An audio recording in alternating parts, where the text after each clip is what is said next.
সানিয়া, তুই জামাইকে ফেলে একা চলে এসেছিস কেন? তোর জামাইও বাহানা করে চলে এলো। তারপর ধপ করে দরজাটা বন্ধ করার শব্দ।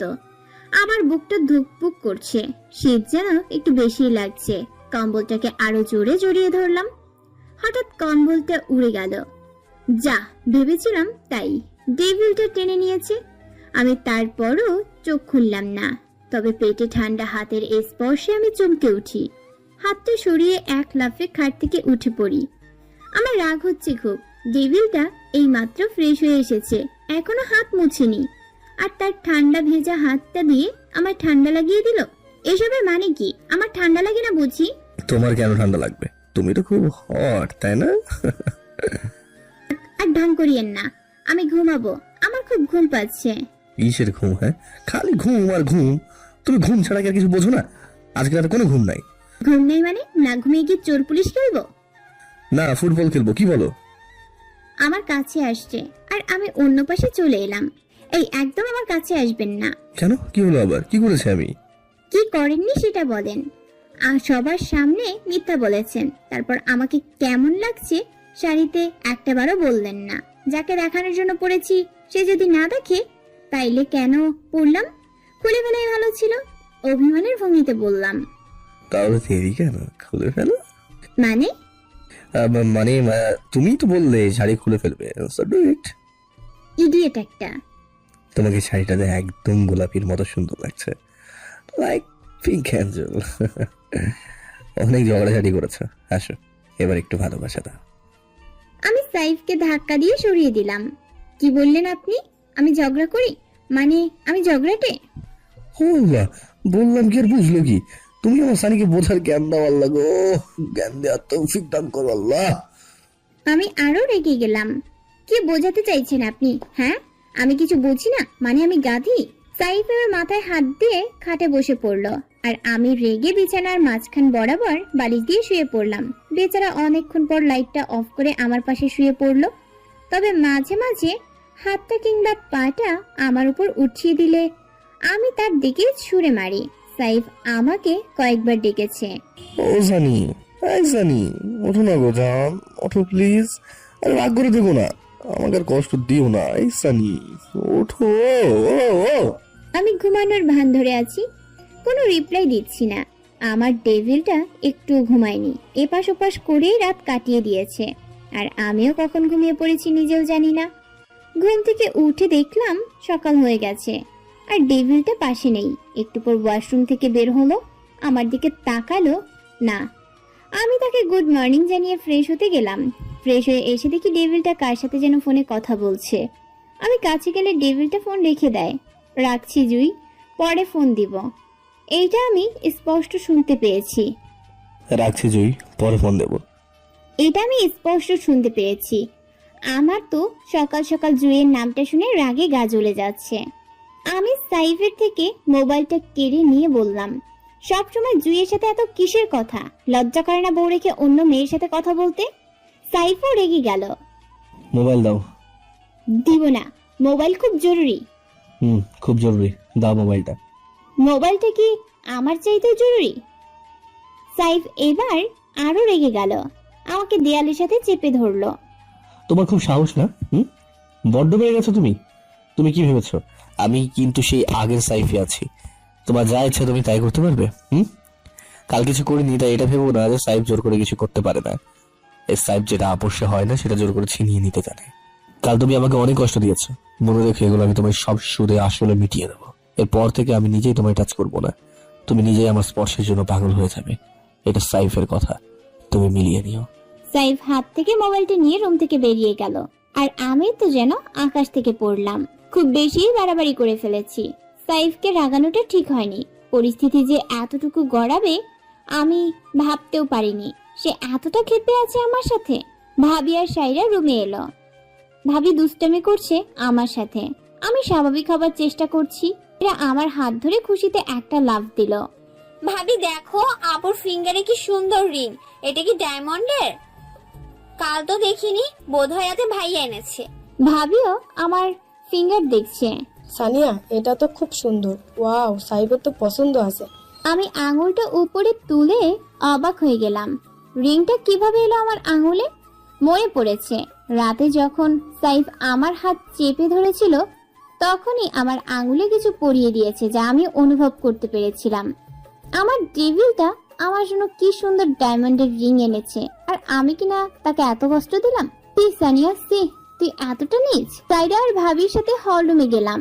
সাইফ আব্বু, ভাইয়া আর মামাদের সাথে কথা বলছে। হঠাৎ আমার সাথে চোকাচুকি হলে রাগটা এখনো দেখা যাচ্ছে, তবে সেটা আমি ছাড়া আর কেউ বুঝতে পারছে না। ব্রেকফাস্টের পর মামা, মামি আর নানু চলে যায়। নানু যাবার সময় সাইফের হাতে আমার হাত তুলে দিয়ে বলে, আমার নাতিটাকে একটু দেখে রেখো, অনেক ভালোবাসা দিও। আমি সাইফের দিকে তাকিয়ে বুঝতে পারলাম ডেভিলটা এখনো রেগে আছে। তবে সে নানুদের খুব হাসি মুখে বিদায় জানালো। সাইফও চলে যেতে চাইছে, কিন্তু মা ফোন করে বলে দিয়েছে বিকেলে আমাকে সাথে করে নিয়ে যেতে। প্রথমে পারবে না বলেছিল, তার নাকি জরুরি কাজ আছে। পরে আবার মায়ের ধমকানিতে রাজি হলো। কিছুক্ষণ গল্প করার পর সাইরা আর ভাবি সাইফকে পুরো ঘর দেখালো, পিছন পিছন আমিও আছি। তারপর ছাদে নিয়ে গেল।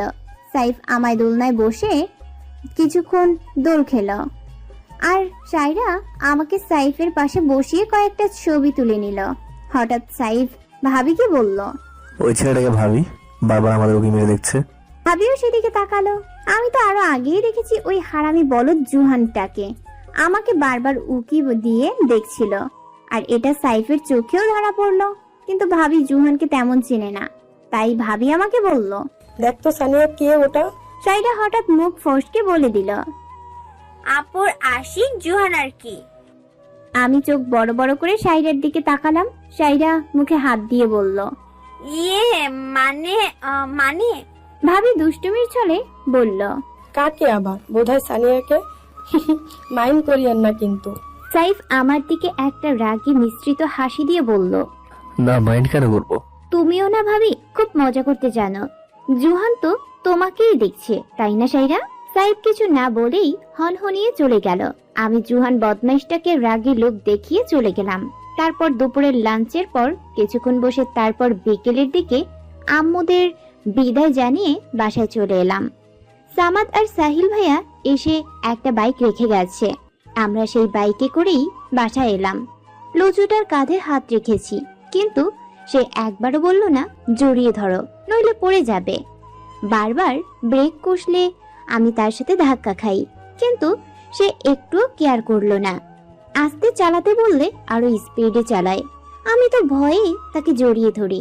আমার ডেভিলটা না কিন্তু খুব নাইস ভাবে বাইক চালায়। সামিয়ার কাছে শুনেছিলাম ডেভিলটা নাকি বাইক রাইডে যেত ফ্রেন্ডদের সাথে। বাবা আর মায়ের নিষেধে তার বাইক চালানো শেষ। বাবা মায়ের একটা মাত্র ছেলে, তাই আর কি।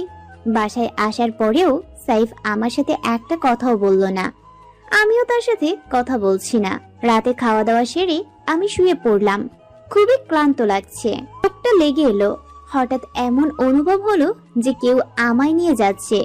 চোখ খুলে দেখি ডেভিলটা আমাকে কোলে করে নিয়ে যাচ্ছে, আর সোফায় এনে ছুঁড়ে মারলো। পাগল হয়ে গেছেন নাকি? আমার ঘুমটা নষ্ট করে দিলেন কেন? আমার খাটে আমি একা ঘুমাবো, তাতে কার ঘুম নষ্ট হবে তাতে আমার কি? যত সব প্রাবেশ। বিড়বিড় করে বললাম, তোর মতো ডেভিল আমি জীবনেও দেখিনি। কি বলো তুমি? হ্যাঁ, না মানে কই কিছু বলিনি তো। আমি কি আপনাকে কিছু বলতে পারি? আপনার যেখানে ইচ্ছা আপনি সেখানেই ঘুমান, তবে আমি খাটের এক পাশে ঘুমাই। না, তুমি সোফায় শোবে। লাইটটা অফ করো। গুড নাইট বলে বালিশটা আমার মুখে ছুঁড়ে ডেভিলটা ছুঁয়ে পড়লো। আমি মনে মনে তার 14 গোষ্ঠীকে উদ্ধার করছি। একটু পর ডেভিলটা কম্বল থেকে মুখ বের করে বলল, 2 সেকেন্ডের মধ্যে লাইট যদি বন্ধ না হয় দেখবা তোমার খবর আছে। কিন্তু মনে মনে তোর খবর আছে, তোর 14 গোষ্ঠীর খবর আছে। খাটার শয়তান ভুটকিলি যা তোর বউ হলে খুব ভালো হতো। তখন আমি তোকে ডাকতাম ভুটকির জামাই, ভুটকি বেইপি। কুত্তা শয়তান বান্দর, নিজে আরাম করে ঘুমাবি আর আমারই সোফায় টিস্যুর মতো ছুঁড়ে মারলি। আমার কি ব্যথা লাগে না? লাইট বন্ধ করে সোফায় শুয়ে পড়লাম। রাগে কটমট করছি, ইচ্ছে করছে ডেভিলটাকে একটা আছাড় মারি। ঘুমিয়ে গেলাম। একটু পর ঘুমটা ভেঙে গেল। ডেভিলটা নাক ডাকছে। এতদিন তো নাক ডাকতে শুনিনি, আজ আবার কি হলো? নাকে কি ব্যাং ঢুকেছে? উফ, শব্দটা জাস্ট বিরক্তিকর। আমি লাইটটা জ্বালালে ডেভিলটা মুখ উঠিয়ে বলল, উফ, লাইট জ্বালালে কেন? পুরো ঘুমটাই তো নষ্ট করে দিলে। ঘুম নষ্ট হয়েছে না ছাই হয়েছে? তুই নিজেই তো আমার ঘুম নষ্ট করলি, শয়তান ফাজিল একটা। না মানে আপনি এভাবে গন্ডারের মতো নাক ডাকছেন কেন? হ্যাঁ, কি? না মানে আপনার নাক ডাকার শব্দে আমি ঘুমোতে পারছি না। যদি একটু নাক ডাকার শব্দটা বন্ধ করতেন তাইলে। আমি নাক ডাকলে তোমার সমস্যা কোথায়? তুমি তোমার কানে তুলো দিয়ে ঘুমাও, যত সব প্যাঁচা। লাইট অফ করো। সাইফ আবার শুয়ে পড়লো, কিন্তু এবার জোরে জোরে ডেভিলটা নাক ডাকছে। ইয়া আল্লাহ, আমি আর সহ্য করতে পারছি না। বালিশের নিচে মাথা ঢুকিয়ে তারপর ঘুমালাম। উফ, এত শব্দ কোত্থেকে আসছে? ঘুম ঘুম চোখে পাশ থেকে মোবাইলটা নিয়ে অ্যালার্মটা অফ করলাম। আরে এ তো বন্ধ হচ্ছে না, বেজেই চলছে। আবারও অফ করলাম। এক চোখ খুলে দেখলাম না তো, কোনো অ্যালার্ম বাজছে না। হঠাৎ আরো জোরে জোরে বাজতে লাগলো। আমি কানে 2 হাত চেপে ধরলাম। চোখ খুলে দেখি মিউজিক অন করা ফুল ভলিউমে, আর ডেভিলটা রানিং মেশিনে রানিং করছে। আমার তো কান ঝালাপালা হয়ে যাচ্ছে, কিন্তু ডেভিলটার কানে হেডফোন লাগানো। বুঝেছি এবার ডেভিলটার কারসাজি। সে আমাকে বয়রা বানিয়ে ভুটকি লিজাকে বিয়ে করবে, খাটাস একটা। আমি দেখেই তোর মতো ডেভিলের সাথে সংসার করছি, নইলে তো ওই ভুটকি লিজা ছাড়া আর কাউকে পাবি না। আমি ভলিউমটা একটু কমিয়ে দিতেই ডেভিলটা রাগান্বিত স্বরে বলল, তোমার সাহস হলো কি করে আমার মিউজিক সেটে হাত দেওয়ার? আর আমার অনুমতি ছাড়াই তুমি ভলিউম কমিয়ে দিয়েছো? মানে সাউন্ড খুব জোরে ছিল, কান ঝালাপালা হয়ে যাচ্ছে, তাই কমিয়ে দিলাম। আমায় না বলে আমার জিনিসে হাত দিলে কেন? কান ধরো এক্ষুনি। অবাক হয়ে, কানে ধরবো মানে? বলছো এক্ষুনি কানে ধরো, আরো বড় শাস্তি দেবো। কুইক গোলাপি। প্লিজ সরি, আর হবে না। আমি আর আপনার জিনিসে বিনা অনুমতিতে হাত দেব না। কান ধরবা নাকি আমি আসবো? না না, আপনার এত কষ্ট করে আসতে হবে না, আমি কান ধরছি। ডেভিলটাকে মনে মনে এতগুলো বকে দিলাম, তারপর কানে ধরার ভান করলাম। আমাকে দেখে কি পাবনা মেন্টাল হসপিটাল থেকে এসেছি এরকম মনে হয়? একদম ঠিক বলেছেন আপনি। আমার তো মনে হচ্ছে আপনি সত্যিই পাবনা মেন্টাল হসপিটাল থেকেই এসেছেন, তবে পালিয়ে এসেছেন, তাই তো এসব করছেন। প্রথমে মাথাটা হ্যাঁ সূচক নাড়ালাম, যখন ডেভিলটা চোখ বড় করলো না সূচক নাড়ালাম। যা আজকের মতো ছেড়ে দিলাম, আজ যেন এই ভুল না হয়। আমি রুম থেকে বেরিয়ে যাচ্ছিলাম, ডেভিলটার কথা শুনে দাঁড়িয়ে গেলাম। আর শোনো, ব্রেকফাস্টে কিন্তু আমার ভাপা পিঠা চাই। বুড়ো কুচকে ভাপা পিঠা? ওই যে গোল গোল সাদা সাদা খেজুরের রস দিয়ে খায় ওটা? জি হ্যাঁ, সেটাই। যাও, রেডি করে আমায় ডাকবা। ভাপা পিঠা তো আমি জীবনে বানাতে দেখিনি, আর বানাইওনি, শুধু আম্মুর হাতে খেয়েছি, তাই। কখনো বানাওনি তো কি হয়েছে, আজকে বানাবা। যাও, এত কথা শুনতে চায় না, আমার আজকে চাই। তারপর ডেভিলটা আমাকে শুনিয়ে ফোনে কথা বলছে জুইয়ের সাথে। হ্যাঁ বলো জুই, তুমি কবে ব্যাক করছো? জুই। আমার তো রাগে গা জ্বলে যাচ্ছে। ডেভিলটা আমার দিকে তাকিয়ে হেসে হেসে কথা বলছে। আমি এখন রাগে দুঃখে কেঁদে দেবার উপক্রম। আমি ডেভিলটাকে একটা ভেঙচি কেটে কিচেনে চলে এলাম। মা কি যেন করছে, এক কাজ করি, মাকে বলি। মায়ের সামনে গিয়ে দাঁড়িয়ে আছি, বলবো কি বলবো না ভাবছি। কি হলো বৌমা, কিছু বলবে? জি মা, না মানে বলছিলাম কি, চারপাশে চোখ ঘুরিয়ে বললাম, আচ্ছা ভাপা পিঠা কেমনে বানায়, মানে কিভাবে? তোমার খেতে ইচ্ছে করছে বুঝি? আপনার ছেলে নাকি খুব ইচ্ছে করছে পিঠা খেতে, তাই জিজ্ঞেস করছিলাম। ভাপা পিঠে বানাতে তো একটু সময় লাগবে, এক কাজ করি, অন্য কোনো পিঠা বানিয়ে দিই, একটু পরে না হয় ভাপা পিঠে বানিয়ে দিব। না না, ভাপা পিঠাই খাবে বলেছে। আমি বানিয়ে দিচ্ছি। যাক বাবা, বিপদ থেকে বাঁচা গেল। আমার শাশুড়ি মা এতগুলা ভালো, কিন্তু তার ছেলেটা আস্ত একটা ডেভিল। উফ, আমারও খিদে পেয়েছে। ময়না চা বানিয়ে পুরি বেলে তেলে দিচ্ছে। একটু আগেও তো মা পুরি বানিয়ে গিয়েছিল। মা পিঠা বানাতে বানাতে আমি চাটা খেয়ে নিই। প্রায় অনেকক্ষণ পর মা 4-5টা পিঠা প্লেটে করে দিয়ে বলল, যাও এগুলো দিয়ে এসো, আমি আরো বানিয়ে পাঠাচ্ছি। না মা, হয়েছে, আর লাগবে না। আমি খুশি মনে রুমে এলাম। সাইফ শুয়ে শুয়ে মোবাইলে কি যেন দেখছিল। আমি চুপি চুপি উকি মেরে দেখতেই সাইফ মোবাইলটা সরিয়ে নিল। আমি মুখে হাত দিয়ে বললাম, ছি ছি আল্লাহ, এসব কি দেখলাম আমি, ছি ছি। চোখ বন্ধ করে ফেললাম লজ্জায়। ডেভিলটা তো অনেক লুচু, সাইফের ধমকে চোখ খুললাম।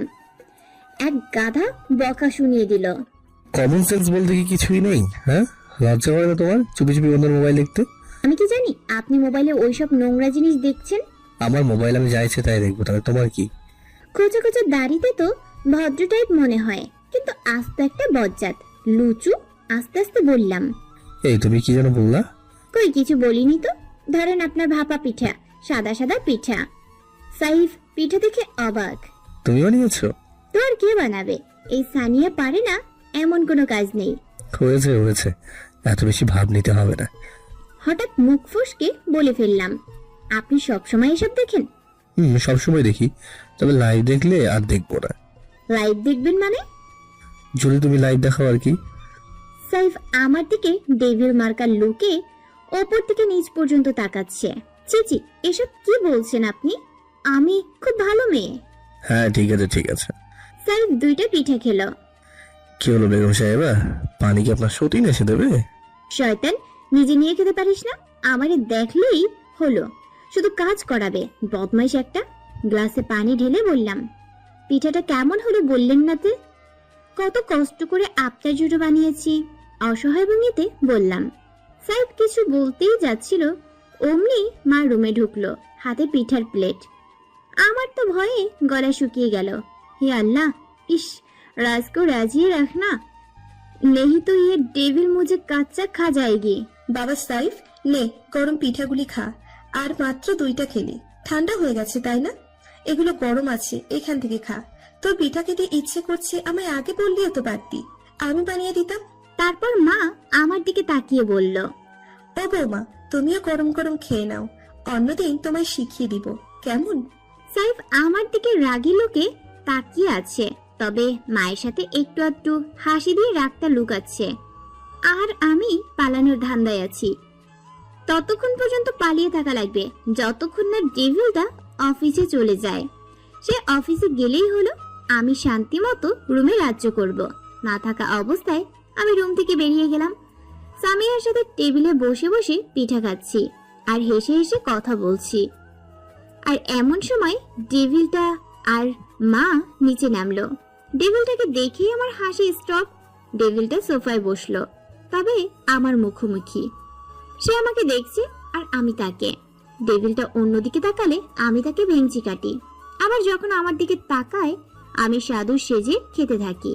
এক পর্যায়ে সে দেখে ফেলে, কোনো রিয়াক্ট করে না, তবে চোখগুলা ঘোড়ার আন্ডার মতো করে বড় বড় করে রাখে, যেন চোখ দিয়ে আমার গিলে খাবে। কিচেনে গিয়ে শশা কাটছি। সামিহা এসে মনটা খারাপ করে দিল। রাগে আমার কাঁপতে ইচ্ছে করছে। ডেভিলটা নাকি আজ অফিসে যাবে না, আমার ক্লাস নিবে মনে হয়। থাক, আমি আজ রুমেই যাব না। ডেভিলটাকে কিচেনে দেখে আমার হাত পা কাঁপছে। এ আবার এখানে কেন এসেছে? কি করছে সোনা? ওমা, এ আমাকে কি নামে ডাকছে? কাছে এসে দেখছে আমি কি করছি। ইস রে, আমার জানটা এত করে কষ্ট করছে, তার নরম নরম হাতে শশা কাটছে কেন? তাইলে ডেভিলটা আমার কষ্ট বুঝলো। উফ, এতক্ষণে কি ভয়ই না ছিলাম। ভালো হয়ে গেছে ডেভিলটা, আমার কি আর নিচ্ছে না। মানে সাইফ আমার সামনে এক গাদা পেঁয়াজ দিয়ে বলল, অযথা ফালতু কাজ না করে পেঁয়াজটা কাটো।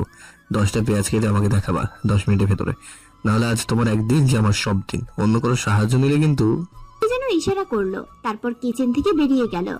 আমার রাগে ঘৃণায় ইচ্ছে করছে ছুরিটা নিজের পেটে, না না, ডেভিলটার পেটে ঢুকিয়ে দিই। সবসময় শুধু আমার পেছনে লেগে থাকে। তার কি আর কোনো কাজ নেই? 10টা পেঁয়াজ কাটবে 10 মিনিটের মধ্যে। আমি শুরু করলাম। প্রথমে পেঁয়াজের খোসা ছাড়িয়ে নিলাম। ময়না সাহায্য করতে এসেছিল, কিন্তু আমি নিষেধ করেছি।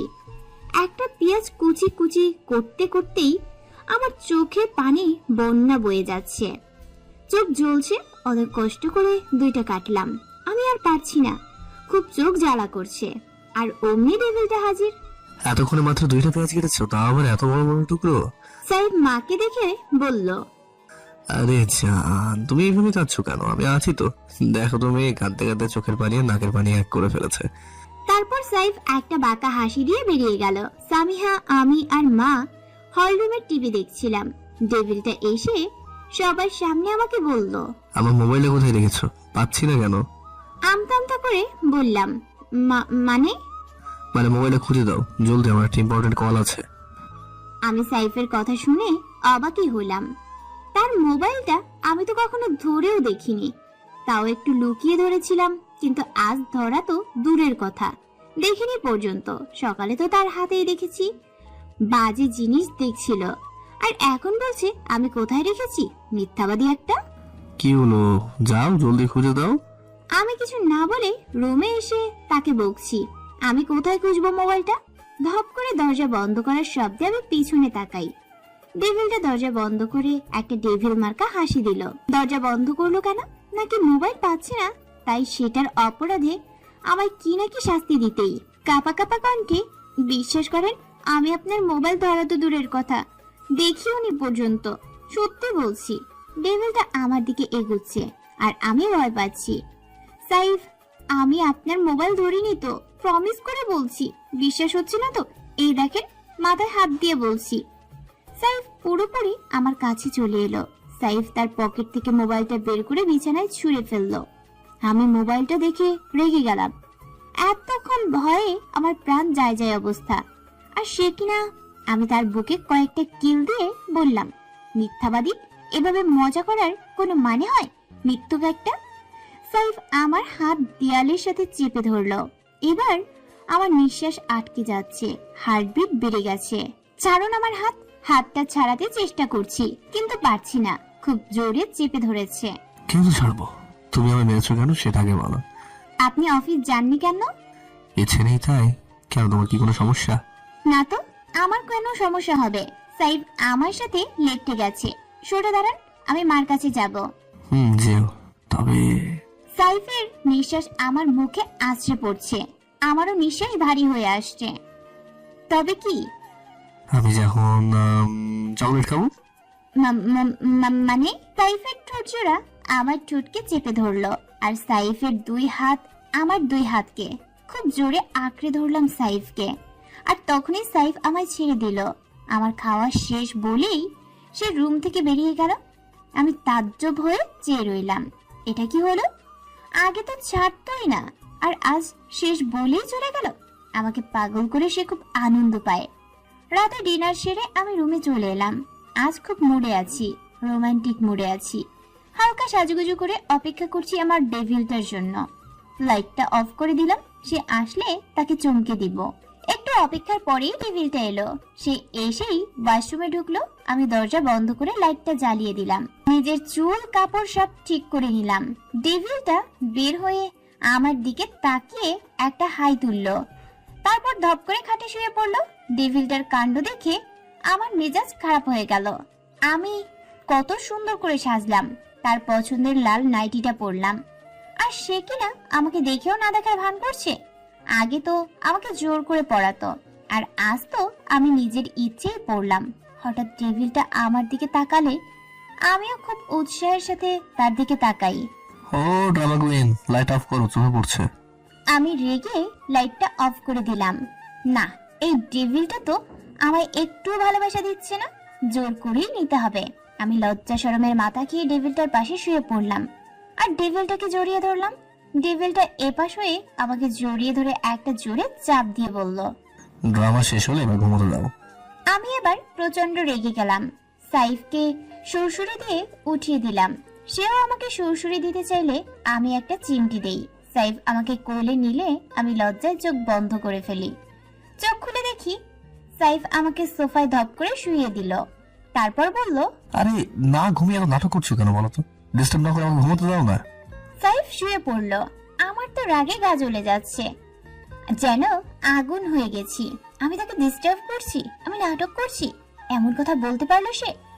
আমিও তার কাছে আর যাব না, যাব না। কাঁদতে কাঁদতে ঘুমিয়ে পড়লাম। তার পরের দিনও আমি তার সাথে একটুও কথা বললাম না, আর সেও প্রয়োজন ছাড়া কথা বলে না, কিন্তু আমাকে দেখিয়ে জুয়ের সাথে কথা বলে। আর আমি রুম থেকে বেরিয়ে যাই, ব্যালকনিতে গিয়ে কেঁদে কেঁদে বুক ভাসাই। একদিন মা সাইফকে ডেকে বলল নানুদের বাসায় আমাকে বেড়াতে যেতে নিয়ে। সাইফ কাজের বাহানা দিলে নানু নিজে ফোন করে সাইফকে জোর করে যেন আমাকে তাদের ওখানে নিয়ে যায়। অবশেষে সাইফ রাজি হলো। আমি আর সাইফ নানু বাসায় সন্ধ্যায় পৌঁছালাম। বড় মামি তার বাপের বাড়ি গেছে, আর ছোট মামি আর নানু আমাদের খুব খাতির যত্ন করলো। রাতে আমি নানুর সাথে ঘুমিয়েছি। ডেভিলটাও নানুর সাথে ঘুমোতে চেয়েছিল, কিন্তু নানু তাকে রুম থেকে বের করে দেয়। আমি তো খুব খুশি হয়েছিলাম। রাতে নানুকে জড়িয়ে ধরে ঘুমিয়েছিলাম। সকালে উঠে আমি চমকে গেলাম, আমার পাশে নানু নেই, আছে ডেভিলটা। আমি উঠতেই টান পড়লো, কারণ আঁচলটা সাইফের নিচে চাপা পড়ে আছে। জানি টানলে সে উঠে যাবে, তারপরও টান দিলাম। আমি আঁচলটা গায়ে জড়িয়ে নিলাম, আর সাইফ ঘুম ঘুম চোখে বলল, ও ড্রামা কুইন, কি হলো আবার? আপনি এখানে কিভাবে এলেন? আপনি তো বাইরে ছিলেন। কোলবালি জড়িয়ে ধরে আমার দাদুর বিছানায় আমি থাকবো না তো কে থাকবে? আপনি আমার পাশে কেন শুয়েছেন? আল্লাহই জানে আমি কেমন অবস্থায় ছিলাম। বিড়বিড় করে বললাম, ও হ্যালো, আমি তোমার পাশে শুইনি, নানুর পাশে শুয়েছিলাম। আর নানু কখন চলে গেছে আমি জানি না। আর শোনো, ঘুমের ভেতর অন্ধকার করে পা তুলে দেওয়া, তাকে জড়িয়ে ধরে এসব কিন্তু ঠিক না। আমি কি জানতাম যে আপনি আমার পাশে আছেন? ভেবেছিলাম নানু, তাই জড়িয়ে ধরেছি। আপনি হবেন জানলে কখনোই ধরতাম না। আমি চলেই আসছিলাম, কিন্তু ডেভিলটা আমার হাত ধরে টান দিলে আমি তার বুকের ওপর বেসামাল হয়ে পড়ে যাই। চুল সব ডেভিলটার মুখের উপর আছড়ে পড়ে, আর আমার মুখটাও ঢেকে যায়। সাইফ আমার সব চুল সরিয়ে দেয়, আমার তার বুকের সাথে চেপে ধরে, তারপর চোখে চোখ রেখে বললে, ঘুমন্ত অবস্থায় তোমায় কেমন লাগে জানো? বরাবরের মতোই আবেদনময়ী লাগে। একটা চোখ টিপ মারলো। আমি সাইফের পেটে চিমটি দিলে সে আমায় ছেড়ে দেয়, আর আমি উঠে চলে আসি। আসার সময় তাকে বললাম, তাই তো দূরে থাকতে বলি, কাছে আসলে পড়ে যাবেন যে। বেচারা সাইফ পেটে হাত বুলাচ্ছে, লাল হয়ে গেছে, চিমটিটা জোরেই দিয়েছি। তবে সাইফের মুখে ইডিয়েট মার্কা হাসি। সকালে নানুর সাথে ব্রেকফাস্ট করলাম। সাইফ নানুকে বলছে আজ নাকি গেস্ট আসবে, আর আমাদের সাথে কয়েকদিন থাকবে। আমি সাইফের দিকে তাকালে সে বাঁকা হাসি দিল। ছোট মামি আমাকে এইটা ওটা জিজ্ঞেস করছে, রান্না কি কি পারি, আর আমি কি কি কাজ করতে পারি, বাসায় কি কি কাজ করছিলাম, এইসব প্রশ্ন করতে করতে আমাকে মেরে ফেলছিল। মামি অনেক রান্না করলো, আমিও মনে মনে ভাবছি কে হতে পারে। সামাদ আর সাহিল ভাই নয় তো, এলে কে হতে পারে? সাইফ তো মামিকে স্পেশালি ভাবে পায়েস রাখতে বলেছে, একটা রুমও সুন্দরভাবে গুছিয়ে রাখতে বলেছে। আসবেটাকে যে সাইফ এত পাগল হয়ে আছে বুঝতে পারছি না। মামি রান্না করতে করতে পায়েসটাও এখনো রাঁধেনি। সাইফ এসে বারবার কিচেনে দেখে যাচ্ছে সব ঠিক আছে কিনা। আমাকে দাঁড়িয়ে থাকতে দেখে সাইফ বলল, মামি কাজ করছে দেখো না, পায়েসটা না হয় তুমি রেঁধে দাও না প্লিজ। তাছাড়া তোমার হাতের পায়েস তো খুব টেস্টি। আমি তো খুশিতে পায়েস রাঁধা শুরু করে দিলাম। মামি অনেক নিষেধ করলো, তারপর আমি শুনলাম না। মন দিয়ে পায়েসটা খুব সুন্দরভাবেই রাঁধলাম। সব টেবিলে সাজানো হলো, এবার শুধু গেস্টের অপেক্ষা। সাইফ তো সেজে গুজে একদম হিরো হয়ে গেছে, যেন তাকে কেউ দেখতে আসবে। অপেক্ষা করতে করতে সবাই ক্লান্ত হয়ে গেছি। টিংটং করে বেলটা বেজে উঠল। ছোট মামি যাবার আগেই সাইফ দৌড়ে দরজা খুলে দিল, আর ভিতরে যে ঢুকলো তাকে দেখেই আমি 100 ভোল্টের শক খেলাম। সাইফ তার সাথে হাত করে ভিতরে নিয়ে এলো। আমিও তাকে দেখে শকড, আর সেও আমাকে দেখে শকড। সানগ্লাসটা খুলে হাতে নিল। জুই, তুমি? ইনি হচ্ছে আমার সুইটার নানু। জুই নানুকে সালাম করলো। আর ইনি হচ্ছেন আমার ছোট মামি। বড় মামি বাপের বাড়ি বেড়াতে গেছে। তারপর জুই মামিকে সালাম দিল। নানু মামি, এ হচ্ছে জুই। জুই আমার দিকে তাকিয়ে কিছু জিজ্ঞেস করতে চাইলে সাইফ তাকে ফ্রেশ হয়ে এসেও বলে রুমে পাঠিয়ে দিল। তারপর আমার দিকে তাকিয়ে একটা ডেভিল মার্কা হাসি দিল। তানিয়া, এই জুইটাকে, আর এর কাপড় এত ছোট কেন? কি বলবো বুঝতে পারছি না।